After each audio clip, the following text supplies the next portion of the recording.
Documentos essenciais para a gente entrar com uma ação revisional.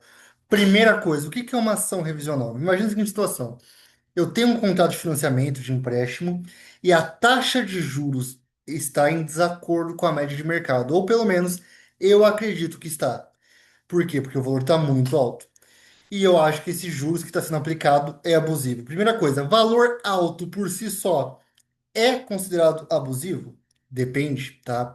Quando a gente tem um juros alto, isso não significa necessariamente que ele é abusivo.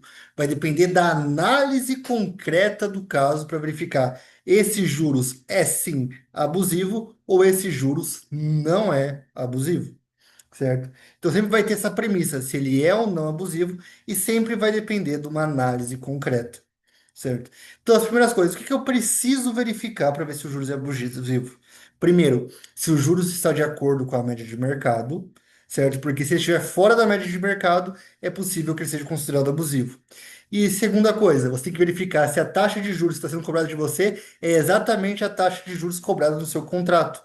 Porque por vezes você contrata uma situação, o seu contrato estipula uma média de juros, mas está sendo cobrado um valor a mais do que o documento do próprio contrato, certo? Então, para isso, você vai ter que pedir ao banco dois documentos específicos. O primeiro documento é o contrato, né? Por vezes a pessoa não fica com uma cópia do contrato de financiamento e empréstimo. Então, tem que pegar esse documento. Patrick, o banco se negou. O que eu posso fazer? Abre uma reclamação no Banco Central ou no consumidor.gov e pede esse documento. Além disso, eu vou ter que pedir também o discriminativo de evolução de dívida, certo? O que esse discriminativo consta? Esse discriminativo de evolução de dívida consta o valor de juros que está sendo aplicado, certo? De forma concreta, todos os meses. É um documento que o banco tem. Por vezes ele até acaba se negando a emprestar esse documento. Por quê? Porque ele, com esse documento você consegue verificar as irregularidades do banco. Então esse documento, esse descritivo de evolução de dívida, ele é sensacional e essencial para verificar se a taxa de juros está correta ou se ela é abusiva.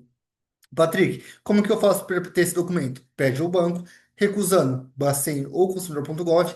Mesmo assim, se eles recusarem, né, mesmo abrindo reclamações no Procon, o que que você pode fazer? Você pode entrar com uma ação que a gente chama de ação de antecipação de provas, certo? Por meio do seu advogado.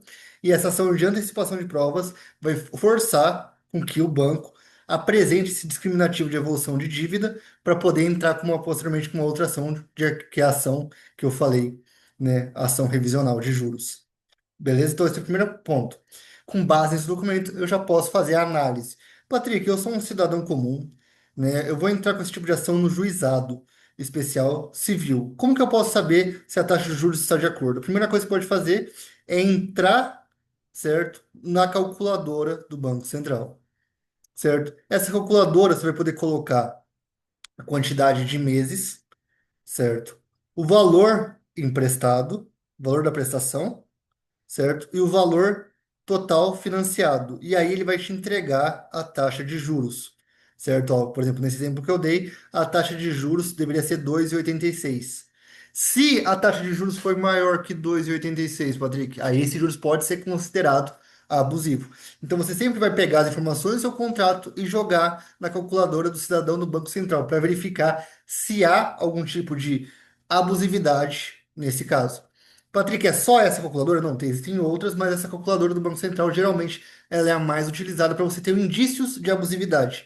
Não significa que se você achar um valor totalmente diferente, que vai ser considerado abusivo, mas é um indício forte de abusividade.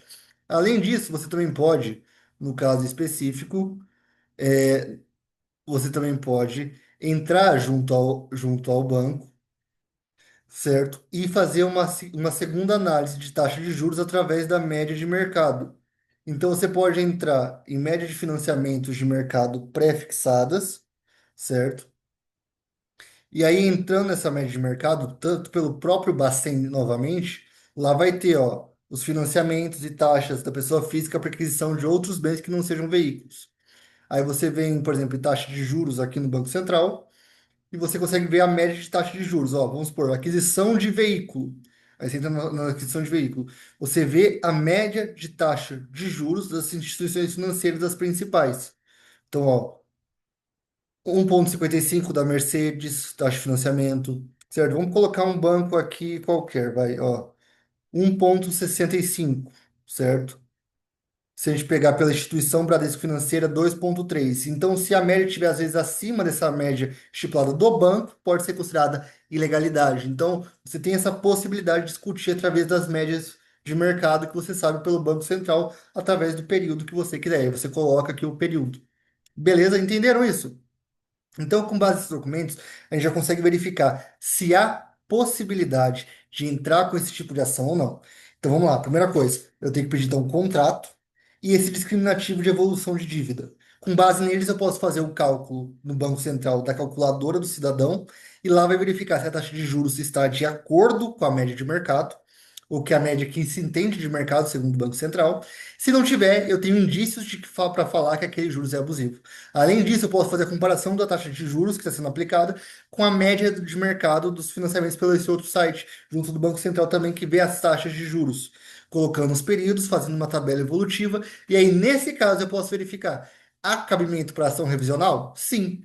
Certo? Se houver cabimento, eu entro com ação com base nesses documentos, eu printo esses documentos, eu junto essas tabelas, falo qual que é o valor adequado, apresento para o juiz o cálculo, certo? E aí peço a redução. Inclusive, peço em caráter liminar, certo? Com base na tutela, no caso específico, pode ser tanto a de urgência quanto da evidência, dependendo do tipo de situação do caso concreto, certo? Geralmente, se for clara a situação e não representar um perigo de dano, entra-se com a tela de evidência. Se representar um perigo de dano, você pode, no caso específico, entrar com a tutela de urgência, tá? Mas vai sempre depender da análise do caso concreto. Por isso é sempre importante consultar um advogado específico que atue nessa área da defesa do consumidor e da defesa bancária, justamente para você conseguir fazer tudo isso que eu te falei. Porque tudo isso que eu falei é básico para ação revisional. São documentos essenciais, certo? Documentos essenciais que sem ele você não consegue fazer uma propositura. Então, se o seu advogado não exige esses documentos, é melhor às vezes procurar outro que o exija. Por quê? Porque por vezes tem várias empresas, corretores e tudo mais, que falam assim: ah, não, seu juros é abusivo, vou entrar com essa uma taxa de juros. Só que não pede documentos essenciais, simplesmente entra com uma ação aleatória, por vezes não junta nem tabela, o processo às vezes é até arquivado, mas aquela empresa já recebeu. Então, na dúvida, busque um advogado certo de sua confiança, que entenda sobre a situação específica e que faça essa ação revisional da melhor forma possível, tá? Importante, juros abusivo é interpretativo, vai depender da análise do juiz. Então, como eu falei, a gente entra com ação com base em todos os documentos demonstrando que esse juros constitui abusividade, mas quem vai decidir é só o judiciário. Então, o judiciário ele vai especificar: ah, esse juros eu considero abusivo ou não. Tudo bem? Uma coisa importante: se o valor de juros for ínfimo a diferença, então o juros está um pouco acima da média de mercado, não compensa entrar com a ação. Por quê? Porque vai dar uma diferença, mesmo que ganhe, muito baixa. Que às vezes, por exemplo, num contrato de 24 mil dá uma diferença de 300, 400, 500 reais, o que não compensa nem para o advogado entrar com a ação. Então, tenha noção de que se vale a pena ou não entrar com essa ação, busque um advogado de sua confiança, justamente para ter a possibilidade de ter uma ação revisional bem sucedida, certo? Até porque tem muitos advogados que falam assim: não, vamos entrar com a ação se me dá um valor inicial e tudo mais. Só que esse advogado só está buscando ter uma carteira de clientes, não está buscando resolver, porque ele vê que naquele caso específico não tem solução e a ação revisional vai ser imprestável, mas mesmo assim ele fornece esse serviço. Então, busque um bom advogado de sua confiança, certo? Para entrar com esse tipo de ação revisional e vá atrás desses documentos. Patrick, eu necessariamente preciso de um advogado nesse caso? Depende. Se você conseguir fazer o valor dos cálculos e tudo mais, dentro dessa perspectiva que eu falei, você pode entrar no juizado especial civil, e aí você não precisa de advogado, desde que o valor que você esteja calculando seja inferior a 20 salários.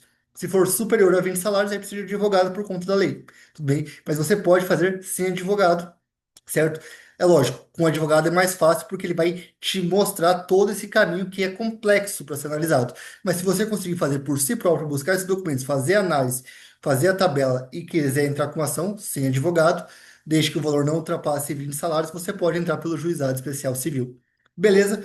Se ficou com alguma dúvida, qualquer questão, eu fico à sua disposição. Coloca aqui nos comentários se esse vídeo fez algum sentido para você.